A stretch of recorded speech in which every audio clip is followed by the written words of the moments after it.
د اسلامي امارت او د پاکستان د پوځي رژیم ترمنځ د ستونزو په حل کې مسکو منځګړیتوب ته چمتووالی ښودلی. د روسیې د بهرنیو چارو وزارت ویاندې ویلي د مسکو لپاره د سیمې ثبات مهم دی او دواړه هیوادونه د خپل اختلافات د خبرو لارې حل کړي. اسلامي امارت د چابهار بندر د پاکستان د کراچي بندر پر ځای د غوره سوداګریز مسیر په توګه ټاکلی. په یاد بندر کې د افغان توکو د ساتنې په برخه کې 15 سلنه او د توکو د انتقال په برخه کې 50 سلنه تخفیف په پام کې نیول شوی.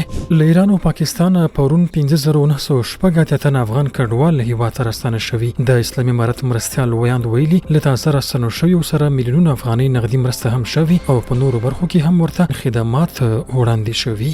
او د مصر د بهرنیو چارو وزیر وایي هیواد د غزې تړانګې د ویش او د فلسطیني وګړو د بېځایه کولو هر ډول هڅې ردوي. هغه زیاته کړې د ستونزو د حل لپاره د فلسطیني سیمو ساتنه عادلانه او رښتینی انتخاب دی.